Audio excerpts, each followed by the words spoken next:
हाँ जी बच्चों, previous video में हमने क्या कर लिया था, सीजीओ तक इम्पेयरमेंट टेस्टिंग कर ली थी।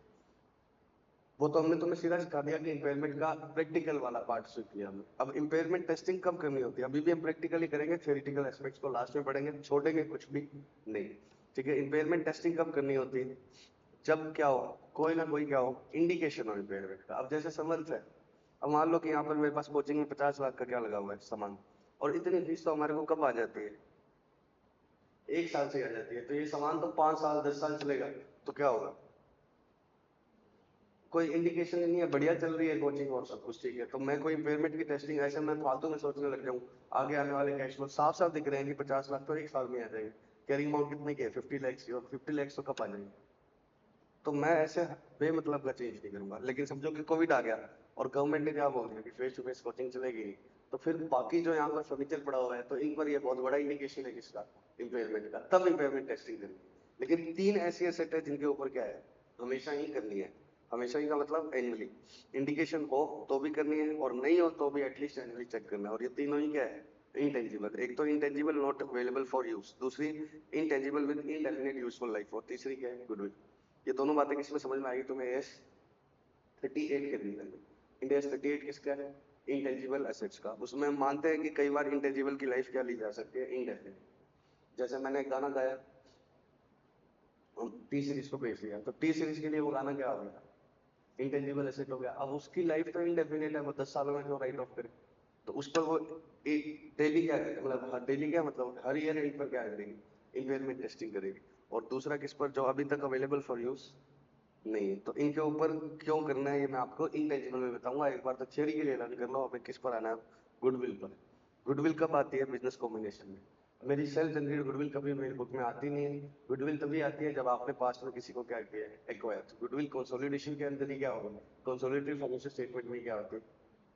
बोलो। इम्पेयर होगी। देखो, मैं सेपरेट फाइनेंशियल स्टेटमेंट, और मैंने सब्सिडरी में, हमें आज टॉपिक कौन सा स्टार्ट करना है? गुडविल को कैसे इम्पेयरमेंट टेस्टिंग करनी है। तो ऐसे समझो कि मैं क्या हूँ, सेपरेट फाइनेंशियल स्टेटमेंट में एक बार टी फॉर्मेट में बना रहा हूँ। इन्वेस्टमेंट लिख रखा है, ये किसकी बैलेंस शीट है? RIL की। इन्वेस्टमेंट किसमें है? जियो में। 100 रुपए। और जियो की बैलेंस शीट अलग है। इधर एसेट्स कितने की है? 70 की। नेट एसेट 70 की है, इधर कैपिटल एंड रिजर्व मान लो 60 होते हैं। और जब कंसोलिडेशन करते हैं तो RIL में क्या आ जाता है? अगर 100% सब्सिडरी है तो RIL कंसोलिडेटेड बैलेंस शीट में से क्या हट जाता है? इन्वेस्टमेंट हट जाता है, और उसकी नेट एसेट यहाँ आ जाती है 70 की, और गुडविल कितने की आ जाती है? 30 की।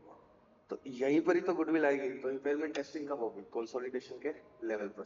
तो गुडविल में कब गुडविल आएगी? कब हमारी बैलेंस शीट में? कंसोलिडेटेड फाइनेंशियल स्टेटमेंट में, या इसको बंद करके हमने अपने अंदर मिला लिया परमानेंटली, तो बिजनेस कॉम्बिनेशन के अंदर गुडविल आएगी। अदरवाइज तो क्या आएगी? गुडविल आएगी। तो अब इस गुडविल को कैसे इम्पेयरमेंट टेस्टिंग करनी है वो हमें सीखना है। और इस गुडविल को हर साल एनुअली क्या करना है? चेक करना है इम्पेयरमेंट। कैसे चेक करना है गुडविल को? एनुअली। ठीक है। तो अब इसके क्वेश्चन करने हैं। तो पहले तो मुझे फटाफट से बता दो, 3 एसेट्स कौन सी है? Intangible not yet available for use, दूसरी इंटेंजिबल विद इनडेफिनिट लाइफ, और तीसरी कौन सी? गुडविल। इन पर तीनों पर क्या करना है? एनुअली इम्पेयरमेंट के लिए क्या करनी है? टेस्टिंग करनी है। ठीक है। अब पहली 2 पर क्यों करनी है वो इंटेंजिबल में समझेंगे। अभी हमें प्रैक्टिकल क्वेश्चन किसके आने वाले हैं? गुडविल के, तो वो करना स्टार्ट करते हैं। ये स्टडी मटेरियल से लिया है बच्चों, उसमें भी है ये क्वेश्चन। ठीक है, थोड़ा सा क्या चीज हो गया तो इस बार स्टडी मटेरियल से लिया। On 1st April 10, Venus Limited acquired 100% of Saturn Limited for 4 lakhs. Venus ने Saturn का कितने पर एक्वायर किया? 4 lakh. Fair value net identifiable asset कितने की है? 320। तो 4 lakhs दिए हैं, 320 के, तो गुडविल कितने की आ गई? 80,000 की। ये कोल माइनिंग बिजनेस में गवर्नमेंट ने कैंसिल कर दिए लाइसेंस इसके कुछ स्टेट्स में, इसलिए इसका रेवेन्यू क्या हो गया? कम हो जाएगा। रेवेन्यू कम हो जाएगा, आगे इनकम कम हो जाएगी, तो क्या है? ये इंडिकेशन है किसका? इम्पेयरमेंट का। तो इंस्टीट्यूट ये लिख रहा है, लेकिन ये फालतू की बातें लिख रहा है, मार्केट ये वो प्लान का ना। एज अ रिजल्ट उसको रिकवरेबल अमाउंट, ये ना भी लिखा होता तो अगर गुडविल है तो क्या होगा? एनुअली चेक होगा ही होगा। और गुडविल का कैसे होगा पता? तो प्रोसेस होगा। ये गुडविल कभी भी क्या नहीं हो सकती, अकेली अकेली इम्पेयरमेंट के लिए टैक्स नहीं हो सकती कि 80,000 की क्या है? गुडविल है। अब इसकी रिकवरेबल अमाउंट निकाल लो, तो ये अलग से थोड़ी दिखती है। ये तो बस रेजिडुअल फिगर था। 4 lakhs दिए थे 320 की नेट एसेट के लिए, तो गुडविल को पहले किसी न किसी किस में डालना पड़ेगा? सीजीओ में। और फिर उस सीजीओ की ही क्या निकलेगी? रिकवरेबल अमाउंट और फिर गुडविल पर क्या होगा, लॉस एलोकेट होगा। तो गुडविल अपने आप से अकेली इम्पेयरमेंट में टेस्ट हो सकती है, नहीं। तो गुडविल जिन जिन सीजीओ में आ गई तो बाय डिफॉल्ट उन सीजीओ को क्या करना पड़ेगा, एनुअली इम्पेयरमेंट के लिए चेक करना पड़ेगा। एएफ में तो गुडविल को करो, लेकिन गुडविल अकेली कोई गुडविल की अकेली वैल्यू नहीं यूज निकल सकती है, गुडविल से क्या वैल्यू जनरेट होगी, तो गुडविल की अकेली नहीं निकलती। गुडविल को कैसे निकालनी पड़ेगी आपको, पहले उन किसी ना किसी सीजीओ में एलोकेट करनी पड़ेगी और फिर उस सीजीओ की रिकवरेबल अमाउंट निकालनी पड़ेगी और फिर क्या आएगा, लॉस आएगा। तो अब ये कह रहा है कि ये ऐसे हो गया, वैसे हो गया, फलाना हो गया, ढिमकाना हो गया, इससे कोई फर्क नहीं पड़ता। ये ना भी होता तो भी गुडविल अगर इस इश्यू में आ गई तो इस पर क्या करना पड़ेगा, इम्पेयरमेंट लॉस डालना पड़ेगा। तो इंस्टीट्यूट को कभी ना कभी पता लगेगा कि गड़बड़ हो रही है हमसे, तो वो सही कर देंगे। लेकिन अब आप इंस्टीट्यूट की गलती निकालने के लिए नहीं बैठे, ठीक है। विनिस लिमिटेड क्या लगा रही है, एसएलएम मेथड यूजफुल लाइफ कितने की है, 20 years. No independent cash flows can be identified for individual asset, इसलिए पूरा का पूरा सेटल लिमिटेड ही क्या है, एक सीजी। हो सकता है ना सेटन में भी 4 सीजी हो, लेकिन ये कह रहा है कि इंडिविजुअल का नहीं निकलता, पूरा सेटन ही क्या है, एक सीजी में। Due to the regulatory intangible it is not possible to determine the selling price, मतलब फेयर वैल्यू नहीं निकल सकती, सिर्फ क्या निकल सकती है, वैल्यू यूज, कि आप इसको बेच नहीं सकते होंगे। रेगुलेटरी इंटेंगल का मतलब कानूनी बाधा है, तो आप इसको बेच नहीं सकते होंगे। जैसे मान लो कोई न्यूक्लियर प्लांट है, तो हमने तुम्हें लाइसेंस दिया, तुम आगे नहीं बेचोगे, ठीक है। तो इसकी वैल्यू इन यूज तो निकल जाएगी, लेकिन क्या नहीं निकल सकती, fair value less cost to sell. तो वैल्यू इन यूज ही फिर क्या है, वैल्यू इन यूज क्या है, रिकवरेबल अमाउंट। तो अब 2,12,000 रिकवरेबल अमाउंट है, इतनी कहानियों से यही पता लगे। तो 320 अलग लिख लो, 80,000 अलग लिख लो। कब खरीदा था, 1 अप्रैल 1 को, 1 अप्रैल 1 को बोलो। और ये कब लगाना है हमें, 31 मार्च 3 को। तो 80 अलग कर दिया, 320 अलग कर दिया, लाइफ दी थी 20, 2 सालों का क्या लगा दिया, डेट, तो इसकी वैल्यू तो आ गई 288। गुडविल पर यह ध्यान रखना, कभी भी क्या नहीं लगाया जाता, अमोर्टाइजेशन नहीं लगाया जाता। गुडविल पर पहले आप इंटर में क्या करते थे, गुडविल को अमोर्टाइज करते थे, एमलगेशन वाली गुडविल को 5 सालों में ये वो। यहाँ पर कुछ भी क्या नहीं होता, गुडविल पर अमोर्टाइजेशन नहीं होता, इसीलिए तो उसको हर साल क्या चेक करना है, इम्पेयरमेंट के लिए। तो इस क्वेश्चन में 1 अप्रैल 1 के बाद 31 मार्च 2 को भी, 1 को भी, सॉरी 2 को भी क्या करना था, इम्पेयरमेंट के लिए टेस्टिंग करनी थी, भले ही इंडिकेशन होता है या ना होता है। इन्होंने करी होगी, हम मानेंगे कुछ नहीं आया होगा, ठीक है। इसकी 2 साल के बाद कैरिंग अमाउंट आ गया और इसकी 2 साल के बाद कैरिंग अमाउंट आ गई। अब इसका रिकवरेबल अमाउंट कितना रह गया, कैरिंग अमाउंट है 368, इसमें से कुछ मत माइनस करना। गुडविल कभी एनुअली राइट ऑफ नहीं होती, डेट जैसे राइट ऑफ नहीं होता गुडविल पे, बाकी एसेट पे टेंजिबल पर होता है, ठीक है।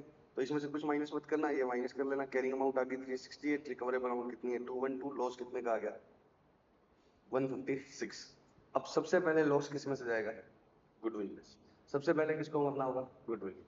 3 लोग हैं, गुडविल है, प्लांट है, लैंड है, सब आ रहे हैं आगे आगे, तो गुडविल ही मरेगी सबसे पहले, क्योंकि गुडविल हमने क्या करा था, हमें खुद को नहीं पता है किसका पैसा था, हमने तो कितने में खरीदा था, 320 की नेट एसेट निकली और खरीदा कितने में था, 4 लाख। तो 80,000 रेजिडुअल फिगर गुडविल पर एलोकेट किया था, तो हमें इसको गुडविल को क्या बोलते हैं, अनआइडेंटिफाइबल एसेट। तुम समझ खरीदो, मैं जिन पे लगा हुआ हूँ कि 5 लाख लगेंगे और तुम यहाँ पर नेट एसेट कितने की मिले, 3 लाख की, तो तुम 2 लाख क्या बोल देते हो, गुडविल। तुम्हें खुद को नहीं पता कि 2 लाख बस में जित पर था, तो मैं खरीदने में इंटरेस्ट था, तो रेजिडुअल वैल्यू थी। तो इसलिए पहले सबसे पहले गुडविल को मार दो, बचा हुआ 76, इनमें से अगर 4-5 एसेट होती तो उनकी कैरिंग अमाउंट के रेशो में डाल देते, जो दिया ही है। तो अब 17 सबको एक एसेट ही मार लो, 76 इस पर जाएगा। तो अब रिवाइज कैरिंग अमाउंट क्या हो जाएगी, ये नील और ये 288 माइनस 76, पक्का। अब हमें क्या करना है, 288 माइनस 76 कितना हो गया, 212। अब आगे 2 साल बाद इसके फिर से क्या हो गया, 31 मार्च 5 को गवर्नमेंट ने लाइसेंस इसके रजिस्ट्रेट कर दिए और फेवरेबल चेंज हो गया कैश फ्लो में। ये इंडिकेशन है कि इंपेयरमेंट लॉस क्या हो जाता है, रिवर्स। तो इंपेयरमेंट लॉस आगे क्या हो सकता है, रिवर्स भी हो सकता है। इंपेयरमेंट लॉस आगे क्या हो सकता है, रिवर्स। तो अब वैल्यू न्यूज इतनी आई और इस बार क्या है, fair value less cost to sell होता है। अब कोई रेगुलेटरी एंगल नहीं होगा, तो इन दोनों का हायर क्या आ गया, रिकवरेबल अमाउंट। तो इन दोनों का हायर रिकवरेबल अमाउंट कितना आ गया, 3,04,000। ये 2 साल बाद हुआ है। तो रिवर्स कैसे करने हैं वो मुझे आपको बता दें। कितने की थी, 320 की, ओहो सॉरी 212 की होगी थी 2 साल बाद। अब आगे की लाइफ कितनी रही थी, 18, तो आगे से डेट इतना प्रोवाइड किया इंटू 2, ये अमाउंट इतनी आएगी, ये 23 समथिंग आती है, लेकिन बहुत बड़ा राउंड ऑफ किया हुआ इसमें। इसने खुद ही लिख दिया कि round off for the to the nearest thousand for the ease of calculation. आपको पता थोड़ी होगा पेपर में ऐसे राउंड ऑफ करना कितना आता है, 23,555, जबकि 23,555 को सीधा क्या कर दिया 24, my life my rules my books my rules. तो ऐसे ही दिमाग मत खराब करो। आप क्या करोगे, 2 3 5 करोगे, आपके कौन सी अमाउंट आएगी, तो आप तो सही से करोगे। अब कैरिंग अमाउंट कितनी आ गई, 188। 2 साल बाद इसकी कैरिंग अमाउंट कितनी आ गई, 188। अब रिवर्स करते समय आपको क्या ध्यान रखना है, आपको उस कैरिंग अमाउंट से ऊपर नहीं जाना है जो कैरिंग अमाउंट होती है अगर पहले कभी भी इम्पेयरमेंट लॉस नहीं लगाया होता। पहले कभी भी इम्पेयरमेंट लॉस नहीं लगाया होता तो ये स्टार्टिंग में कितने की थी एसेट, 320 की। 4 साल तक बिना इम्पेयरमेंट लॉस के चलते तो भी कितने तक पहुंचते हैं, 256। अब आपकी कितनी है, 188 से मैक्सिमम कहां तक जा सकते हो, 256 तक। तो कितना होगा ये ऊपर जाएंगे तो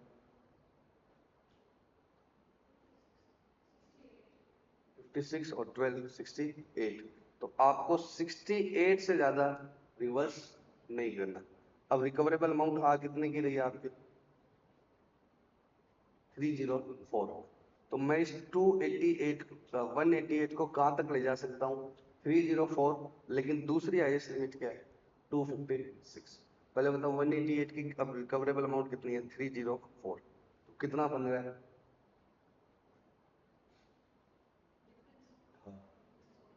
1,16,000 का इम्पेयरमेंट लॉस में रिवर्स करना चाहता हूँ। बट एज दूसरी लिमिट लगाता है कि उस कैरिंग अमाउंट से ऊपर कभी भी नहीं जाना है आगे, पहले था। तो कितना का मैक्सिमम रिवर्स होगा, 68 का। कितने का मैक्सिमम रिवर्सल होगा, 68। ठीक है, तो impairment loss reversal will be 68। तो फटाफट से समझो, एक छोटा सा एग्जांपल लेके अलग से करते हैं, ऐसे समझ लिया जाता है। एक एसेट थी कितने रुपए की, 100 रुपए की। 2 साल तक 10-10 रुपए के क्या लगा दिया, डेट। वैल्यू कितनी रह गई, 80। टॉपिक क्या है मेरा, रिवर्सल ऑफ इम्पेयरमेंट लॉस। इसी में गुडविल था क्वेश्चन में, और इसी में क्या आ गया, रिवर्सल ऑफ इम्पेयरमेंट। वैल्यू कितनी रह गई, 80। रिकवरेबल अमाउंट कितनी थी, 64। तो यहाँ मैंने एंट्री क्या डाल दी, इम्पेयरमेंट लॉस टू एसेट, कितने की, 16 की। अब आगे से टाइप कितने लगेंगे, कैरिंग अमाउंट रहेगी 64 और आगे लाइफ कितनी रहेगी, 8। तो 8 8 8, 3 सालों तक मैंने कितने टाइप लगा दिए, 24।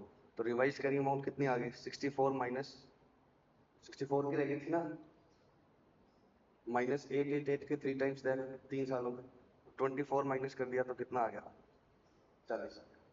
अब मान लो इसकी कैरिंग अमाउंट कितनी हो गई, 52 हो गई। तो अब मैं रिवर्स करना चाहता, रिकवरेबल अमाउंट कितनी होगी, 52। मैं रिवर्स करना चाहता हूँ। तो आप इंपेयरमेंट लॉस नहीं भी लगता तो भी क्या होता, कितने साल निकल गए एसेट को, 5 साल। तो 50 का डेप लग जाता और आज कैरिंग अमाउंट कितनी होती, 50। तो मैक्सिमम आप कहां तक जा सकते हो, 50 तक। तो आपको दो अपर लिमिट निकालनी पड़ेगी जब इम्पेयरमेंट लॉस रिवर्स करना है। पहली तो रिकवरेबल अमाउंट, और दूसरी carrying amount had no impairment been provided earlier. तो किससे ऊपर नहीं जाना आपको, 50 से। भाई ना भी लगता तो भी तो आपकी एसेट कितने पर ही चलती, 50 पर। तो आप किससे ऊपर नहीं जाओगे, 50 पर। तो मैक्सिमम इम्पेयरमेंट लॉस कितना रिवर्स करोगे, 50। और कल को ये 10 तक का रिवर्स कर सकते हो। लॉस कितना बुक हुआ था, 16, लेकिन मैक्सिमम कितना रिवर्स करोगे, 10। अगर ये अमाउंट 48 दी होती तब तब आप कितना रिवर्स करते हैं, 8। तब ये कितना रिवर्स करते हैं, 8। फटाफट से देखो एसेट का अकाउंट। खरीदी कितने की मैंने, खरीदी कितने की, देखो एंट्री समझो, एसेट खरीदी 100 की, टैब कितने लगाए, 10 10, 2 सालों तक कितना लगा, 80। इम्पेयरमेंट का कोई इंडिकेशन आया, लॉस कितना लगा दिया, 16।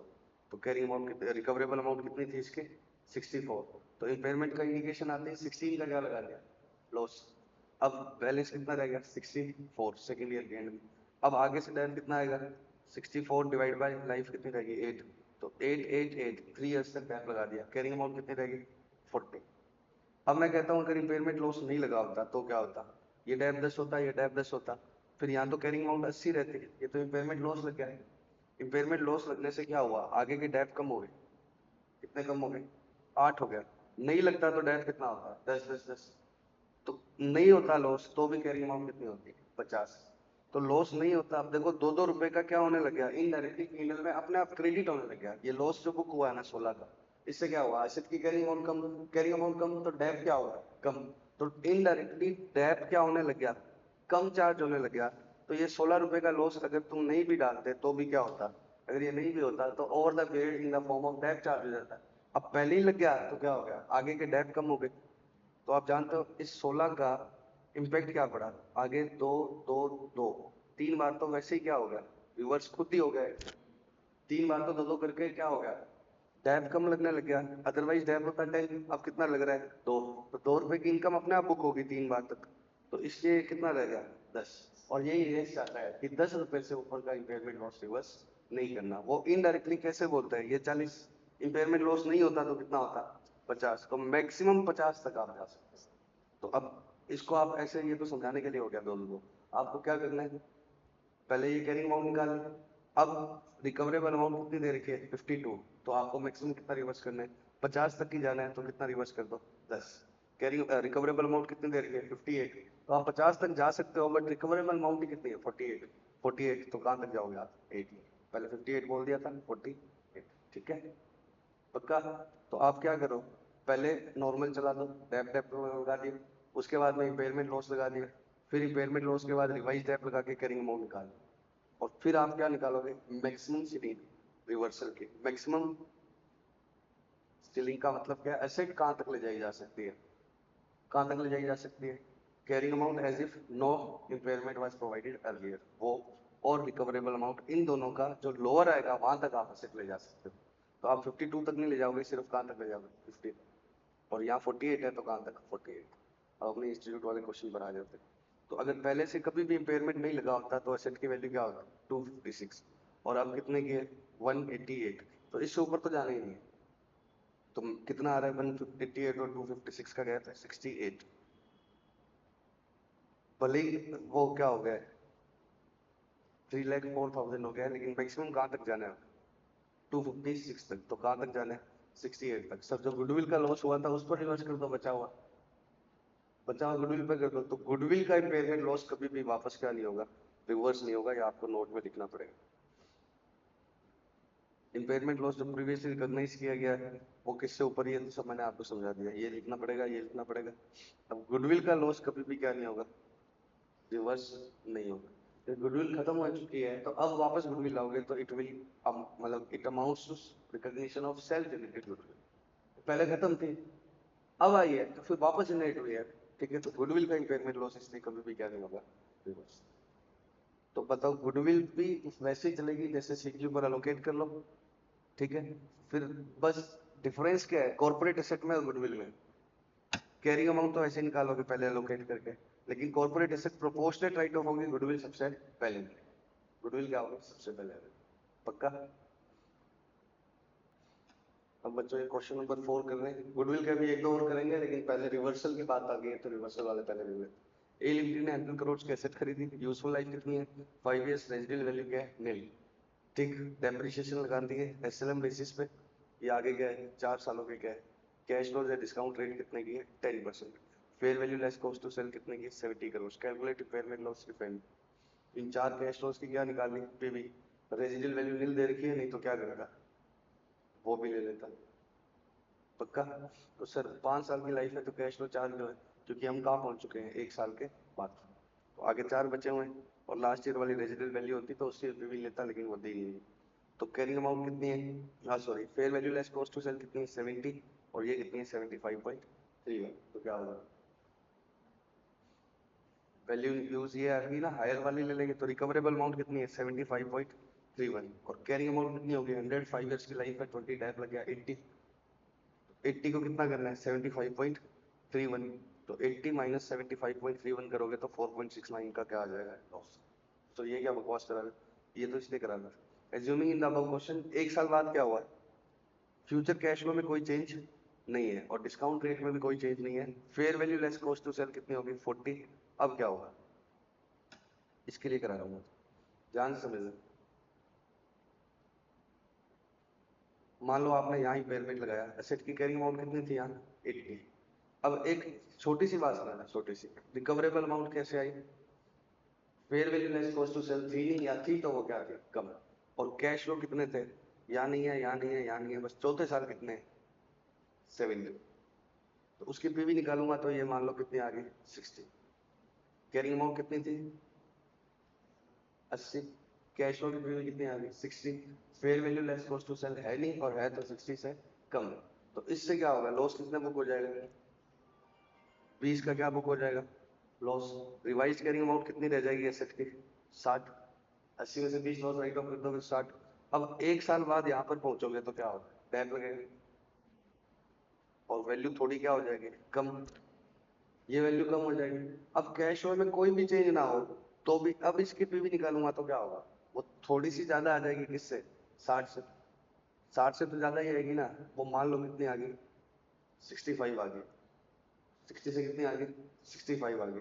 तो ये तो पक्का देखो, कैरिंग अमाउंट कितनी करके छोड़ी थी, 60, और वो कम हो गई, कितनी होगी, मान लो 55 हो गई। छोड़ो, दिमाग मत लगा कि टाइप आगे से आपने ऐसे लगा दिया, आगे नेक्स्ट 4 साल तक अंदर, बस एक बार कम तो हो जाएगी। यहाँ 60 की कैरिंग अमाउंट थी और 60 की रिकवरेबल अमाउंट थी। रिकवरेबल अमाउंट कैसे थी, इस कैश फ्लो की 4 बार की डिस्काउंटेड वैल्यू, समझ गए। अब कैरिंग अमाउंट 60 क्यों होगी, क्योंकि 80 माइनस 20 राइट ऑफ कर दिया तो 60 रहेगी। अब 1 साल बाद क्या होगा, carrying amount will get reduce. यहाँ कैरिंग अमाउंट तो क्या होगी, कम। और even if there is no change in cash flow, तब भी रिकवरेबल अमाउंट विल इंक्रीज। क्यों, because due to lesser discounting, या इसको क्या बोलते हैं, अनवाइंडिंग ऑफ इंटरेस्ट। डिस्काउंट कम हो गया, यहाँ 60 था, क्यों था, क्योंकि इतना डिस्काउंटेड था। अब कम डिस्काउंट होगा ना 3 साल, तो ये ज्यादा हो जाएगा। या ऐसे मान लो 60 पर इंटरेस्ट लगा दिया, इसलिए इसको क्या बोलते हैं, अनवाइंडिंग ऑफ डिस्काउंट।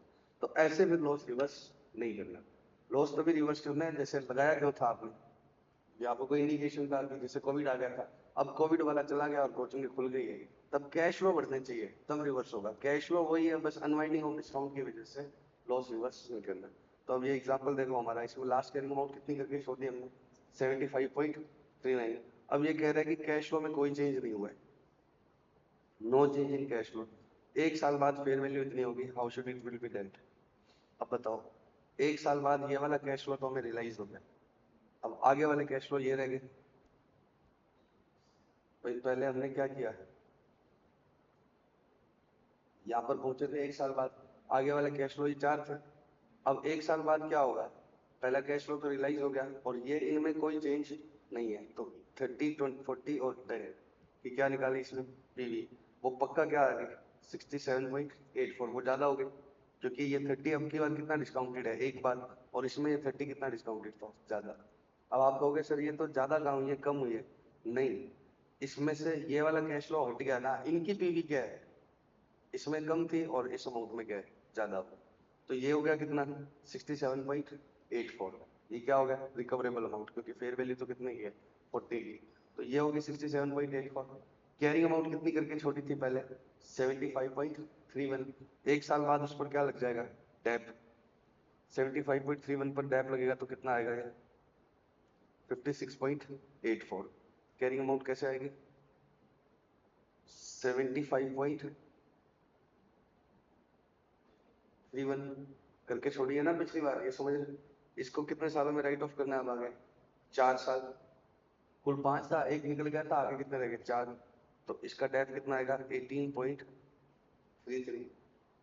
तो 75.31 में से 18.33 माइनस करोगे तो क्या आ जाएगा, 56.48। ये शुरू से ही लग गया, 100 की कैरिंग अमाउंट थी पहले, 20 का पहले साल डेथ लगा, ये इम्पेयरमेंट लॉस लग गया, तो ये कितना आ गया, 75.31। और फिर इस पे क्या लगा दिया डेथ, तो 56.48। अब 56.48 कैरिंग अमाउंट है और रिकवरेबल अमाउंट क्या है, ज्यादा है, तो भी ये लॉस रिवर्स नहीं करना, चेक भी नहीं करना। क्यों नहीं करना, बिकॉज ये पासेज ऑफ टाइम की वजह से हुआ है, जिसको क्या बोलते हैं, अनवाइंडिंग ऑफ डिस्काउंट या इंटरेस्ट, बस वही है टाइम। भले ही रिकवरेबल अमाउंट क्या हो जाता है। तो इम्पेयरमेंट लॉस ऐसे रिवर्स नहीं होगा, कब रिवर्स होगा, जब चीज इंडिकेशन की वजह से क्या हुआ था, इम्पेयरमेंट प्रोवाइड किया था, वो इंडिकेशन अब नहीं रहे, कैश फ्लो आपके बढ़ गए, या कैश फ्लो बढ़ गया या टाइम चला गया आगे, बस टाइम चला गया तो कैश फ्लो की क्या आने लग जाएगी, ज्यादा है। समझ रहे हो क्या। तो इस क्वेश्चन के अंदर आपको रिवर्स नहीं करना, करके जरूर बताना आप। ये पहले से पता था नहीं करना तो इतनी ऐसे से कराई क्यों, ठीक है, लेकिन करानी पड़ेगी, नहीं तो तुम्हारी ऐसे से हो जाएगी। पेपर में तो करके बताओगे पक्का। इलिस्ट्रेशन क्वेश्चन नंबर 7 बच्चों, ठीक है। ऑन 31 मार्च, ये क्यों बता रहा हूँ, क्योंकि अगर एसेट कहाँ पर हो, इंडिया से बाहर हो, तो कैश फ्लो कैसे निकालते हैं, आगे के फ्यूचर कैश फ्लो, मेरी एसेट कहाँ पर है, यूएस में है, तो वो किस में आएंगे, डॉलर में। एप्लीकेबल डिस्काउंट रेट इंडिया की है, बाहर की है। एक्सचेंज रेट करंट की है, आगे की एक्सपेक्टेड एक्सचेंज रेट ये है।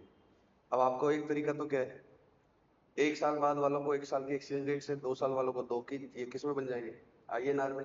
और फिर क्या कर लो, ये इंटरेस्ट लगा के पीवी निकालो। दूसरा तरीका क्या है, इनको इस रेट से डिस्काउंट कर लो तो ये आज की वैल्यू पर आ जाएगी, और आज की रेट से क्या कर लो, कन्वर्ट कर लो। तो आपको यही करना है, फॉरेन कैश फ्लोज को फॉरेन डिस्काउंट रेट से क्या करना है, डिस्काउंट। तो ये आज की रेट मतलब आज पर बन गए, और आज वाले को आज के एक्सचेंज रेट से कन्वर्ट कर लो। पहले क्या कर लिया, किस रेट से डिस्काउंट कर लिया, फॉरेन रेट, ठीक है। तो फॉरेन कैश फ्लोज को पहले किस रेट से डिस्काउंट कर लो, फॉरेन रेट से, और फिर उसको किस में कन्वर्ट कर दो, करंट आईएनआर से। इसका कोई यूज नहीं होगा, इसका कोई यूज नहीं होगा, काटे मार दो क्वेश्चन पे, ठीक है, इनका कोई यूज नहीं। ये तो 8 तो सिंपल है। और बच्चों, ये मेरे सामने एक बच्ची बैठी है, ये कह रही है रीजन तो बताओ ऐसे क्यों उड़ा दिए। आपको पेपर में रीजन का क्या करना है, लेकिन फिर भी सुन लो। देखो, इसमें कैश फ्लो तो हमें इंडिया में भी होते हैं, तो भी क्या करते हैं, एस्टिमेट ही करते हैं। तो ये तो एस्टिमेशन इंडिया में भी अगर कैश फ्लो होते हैं तो एस्टिमेट करते हैं, लेकिन फॉरेन की एक्सचेंज रेट एस्टिमेटेड हमें कैसे पता लगेगी, ये तो ऐसी क्वेश्चन ने दे दिया, हमें कैसे पता लगेगी। और हम एस्टिमेट भी करें तो क्या होगा, एक तो ये एस्टिमेट, फिर ऊपर से इन एस्टिमेट का इम्पैक्ट और हो जाएगा। तो बजाय क्या करो, कम से कम एस्टिमेशन यूज करो ना। तो ये एक एस्टिमेशन है, ये रेट तो हमें पता ही है आज की, तो फ्यूचर की एक्सचेंज रेट मुझे नहीं पता होगी, तो आज की एक्सचेंज रेट तो पता ही है। बोलो, तो क्या करो, इनको पहले क्या कर लो, डिस्काउंट करवा लो, और फिर एक बार तो नहीं तो ये तो एक्सपेक्टेड रेट है ना, ये एक्सपेक्ट करोगे तो क्या होगा, डिस्काउंट हो जाएगा। हाँ बच्चों, मेरी सीजीयू क्या है, एक फैक्ट्री है जिसके अंदर लैंड है, स्टॉक पड़ा हुआ है, कुछ फैक्ट्री में प्रोडक्शन होता है तो स्टॉक पड़ा हुआ है, बिल्डिंग है, और प्लांट है, और डेटर है। डेटर का मतलब फाइनेंशियल एसेट, कुछ भी मान लो, एफडी मान लो, कोई भी फाइनेंशियल एसेट है। फाइनेंशियल इंस्ट्रूमेंट वाला है, करा हुआ है ना तुमने, कोई भी फाइनेंशियल एसेट है, एफडी आ रहा है, डेटर है, कुछ भी, पक्का। अब ये एक सीजीयू है जिसकी कैरिंग अमाउंट है 500, इस पूरी फैक्ट्री को एक साथ बेचे तो क्या है, कितने रुपए मिलते हैं, 450, तो लॉस कितने का, 50। अब इनका तो अलग अलग मेरे को नहीं पता, लेकिन लैंड की सिर्फ एक चीज पता है, fair value less cost of sale. Value use नहीं भी पता है तो भी अगर एक चीज ज्यादा है तो ऑब्वियस सी बात है कि क्या, दूसरी मान लो जीरो भी हो वैल्यू यूज, तो भी इसकी अकेले की रिकवरेबल अमाउंट कितनी है, 120। इसकी अकेले की रिकवरेबल अमाउंट 120।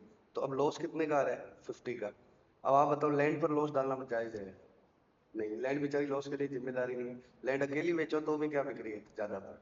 तो अगर सीजीयू में से किसी भी एक एसेट की वैल्यू इन यूज या फेयर वैल्यू ज्यादा है इससे, उसकी कैरिंग अमाउंट से, तो उस पर लॉस नहीं आएगा।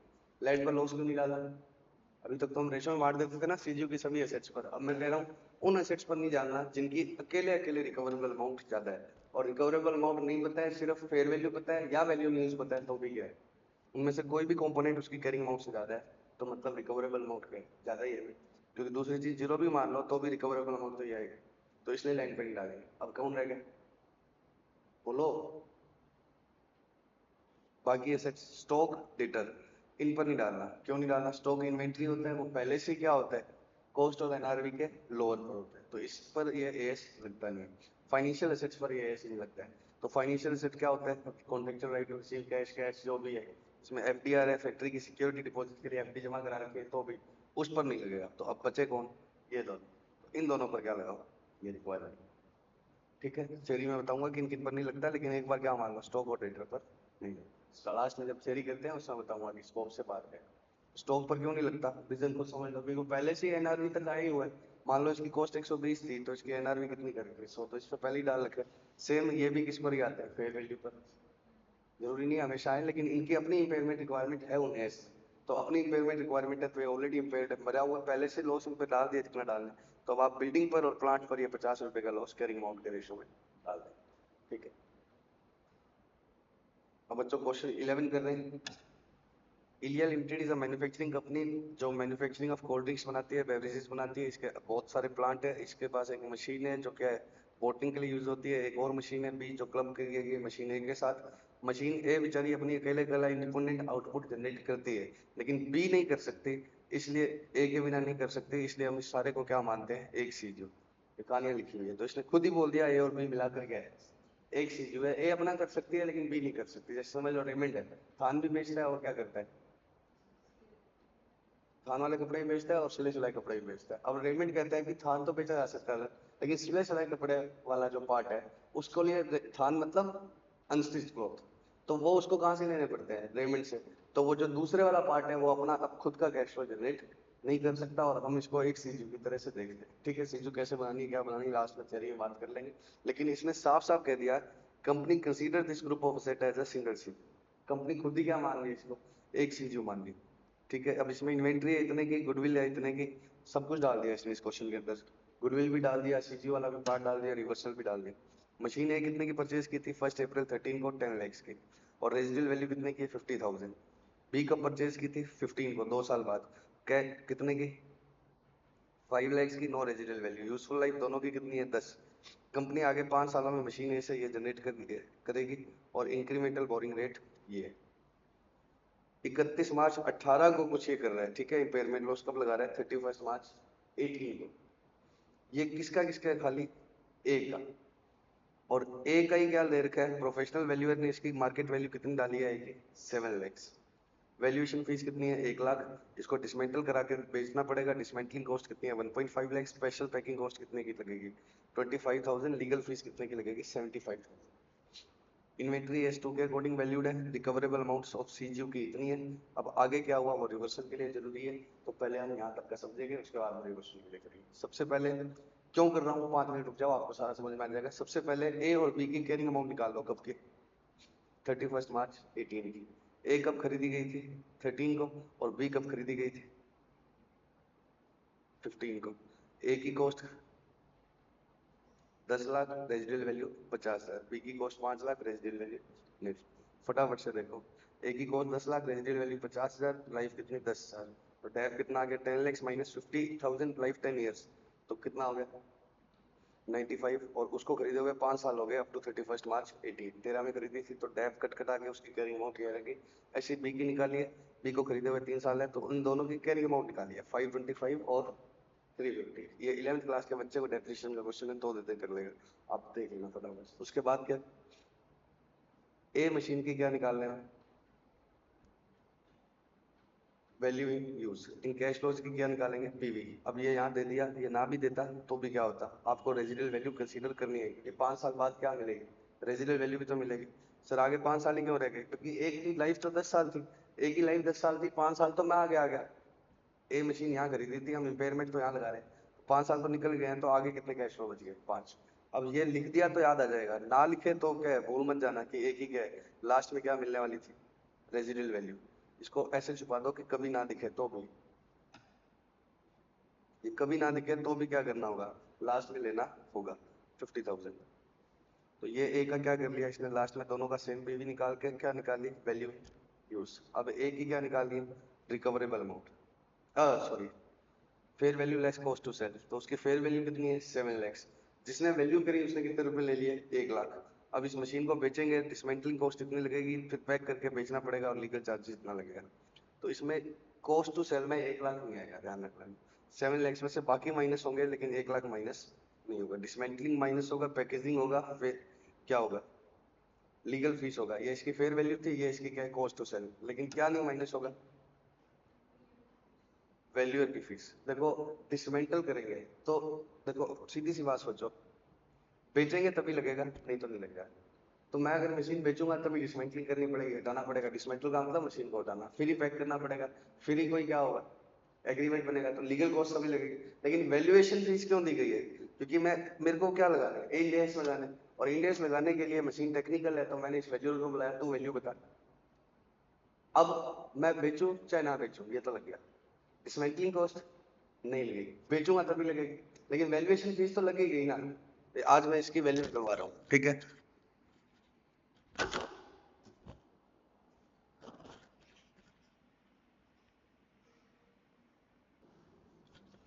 ये इसके आज मैं इसकी वैल्यू निकलवा रहा हूँ, किससे मुझे नहीं पता, तो उसको रुपए दे दिए।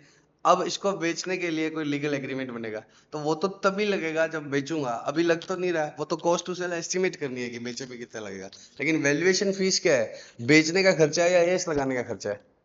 तो एस लगाने का ना भी बेचूं तब भी ये तो लग गया, लेकिन डिसमेंटल थोड़ी कर दिया मैंने। डिसमेंटलिंग कॉस्ट तो तभी लगेगी जब बेचेंगे। हम एसेट बेच रहे हैं या फेयर वैल्यू निकाल रहे हैं ताकि इंपेयरमेंट लगा सके, fair value less cost to sell निकाल रहे हैं, तो कॉस्ट टू सेल का मतलब बेचोगे तभी लगेगी, अदरवाइज नहीं लगेगी। तो वैल्यूएशन फीस ना भी बिके तो भी लगेगी, लेकिन क्या डिसमेंटलिंग कॉस्ट पैकिंग करना ये सब तो भी लगेगा। तो इतना ध्यान रख लेना, बस क्या करना नहीं है माइनस, ये 3 माइनस करने हैं और वैल्यूएशन फीस माइनस नहीं करनी। ये आ गई fair value less cost to sell. तो इन दोनों का हायर क्या आ गया 489। तो ये अकेले इसकी इंडिविजुअल रिकवरेबल अमाउंट कितनी है 489,650 मशीन ए की। पक्का। तो मशीन ए पर मैक्सिमम लॉस कितना लगाया जा सकता है, कैरिंग अमाउंट 525 है और ये इसकी रिकवरेबल अमाउंट है, तो इससे ज्यादा लॉस इस पर नहीं आएगा। किसी भी, मैंने लैंड वाला एग्जांपल लिया था ना, लैंड पे क्यों नहीं डाला था, क्योंकि वो लॉस के लिए जिम्मेदारी नहीं है। तो अगर यहाँ पर भी लॉस आया तो मशीन ए का तो इतना ही लॉस है। अब हम तो एएस कैसे लगा रहे हैं, सीजीयू वाइज। तो सीजीयू वाइज लगाना है तो क्या होगा, हमने कैरिंग अमाउंट लिख ली ए और बी की, इन्वेंट्री की कैरिंग अमाउंट दे रखी है, गुडविल की कैरिंग अमाउंट दे रखी है। कहाँ दे रखी है, इन्वेंट्री की 2 लाख है और गुडविल की इतनी है, और पूरी सीजीयू की रिकवरेबल अमाउंट कितनी है 10 लाख। हम एएस किस पर लगा रहे हैं, सीजीयू पर, क्योंकि क्वेश्चन ने बोला था कि ये सारे मिलकर एक ही क्या है, सीजीयू। ए का तो मैंने क्यों निकाला है कि उस पर मैक्सिमम लॉस इससे ज्यादा नहीं होगा। ए बी इन्वेंट्री गुडविल कितना आ गया 1225 कैरिंग अमाउंट, और लॉस कितने का आ गया, सीजीयू की कैरिंग रिकवरेबल अमाउंट कितनी है 10, तो लॉस कितने का आ गया बच्चों 225 का। अब 225 में सबसे पहले तो किस पर डाल दिया,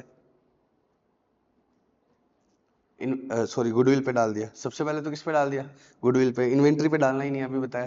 तो अब इन दोनों पर कैरिंग अमाउंट के रेशो में बचा हुआ लॉस डालता 225 माइनस 150 कितने का 75 का। लेकिन एक पर ए की मैक्सिमम वैल्यू कितनी है, कम की जा सकती है 489,650। ए की खुद की रिकवरेबल अमाउंट से ऊपर नीचे थोड़ी चले जाओगे, समझ रहे हो क्या। तो ए को 489,650 से नीचे नहीं लगाना, तो ए पर इतना ही लॉस डाला और ये बचा हुआ बैलेंस से डाल दिया। पक्का। अगर ए के इंडिविजुअल रिकवरेबल अमाउंट के बारे में नहीं दिया होता तो इन दोनों कैरिंग अमाउंट के रेशो में कितना अलोकेट हो जाता 225 माइनस 150। लेकिन ए को इससे नीचे नहीं ले जाना, तो ए की तो रिवाइज कैरिंग अमाउंट यही रहेगी। पक्का। तो ये कैसे आ गया बैलेंसिंग फिगर से। अब मान लो मशीन बी, मशीन सी, मशीन डी और होती तो क्या होता, ए पर तो मैक्सिमम इतना और बी सी डी पर क्या होता, बचा हुआ रेशो में जाता उनकी कैरिंग अमाउंट। समझ रहे हो क्या, कि ए पर मैक्सिमम लॉस इससे ऊपर नहीं होना चाहिए।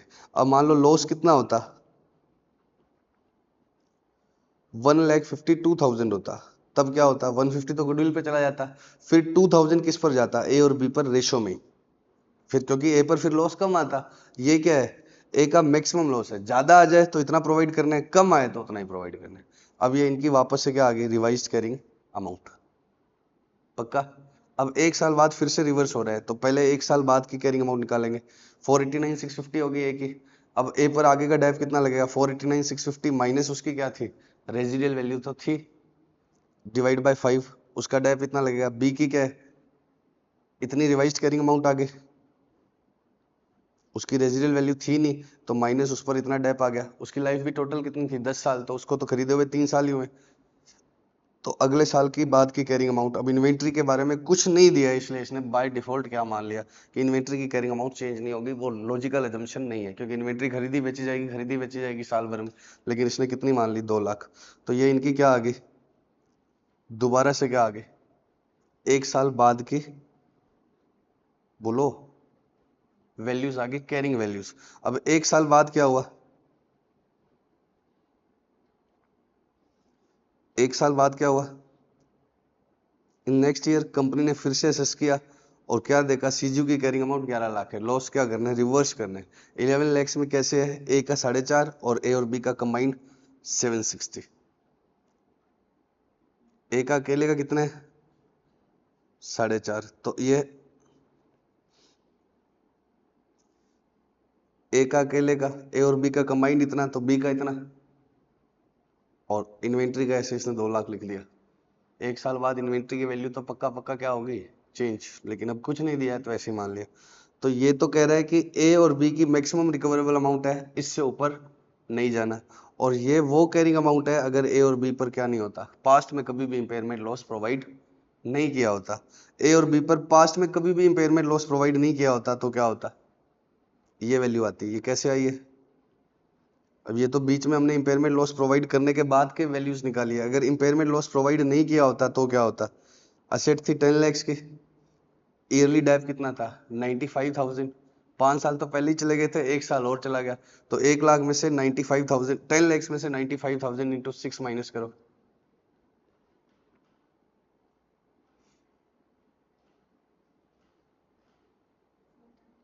तो ये वो कैरिंग अमाउंट्स है जो क्या है, तो मैं तुम्हें बताया था ना कि एक तो ये मैक्सिमम लिमिट रहेगी carrying amount had there been no impairment loss earlier, और दूसरी क्या रहेगी उसकी खुद की रिकवरेबल अमाउंट। अब इस एसेट की कैरिंग अमाउंट कितनी है 410, इसको ऊपर ले जाना है, बट किन से ऊपर नहीं ले जाना, इन दोनों के लोअर से। तो इसको कितना ऊपर ले गया हमें 430, इसको भी ऊपर ले जाना है बट इन दोनों के लोअर से ऊपर नहीं जाना, तो कितने तक ले गया 3 लाख। इन्वेंट्री तो ऐसे लिखी हुई है 2 लाख, और इनका फाइनल कितना आ गया 930।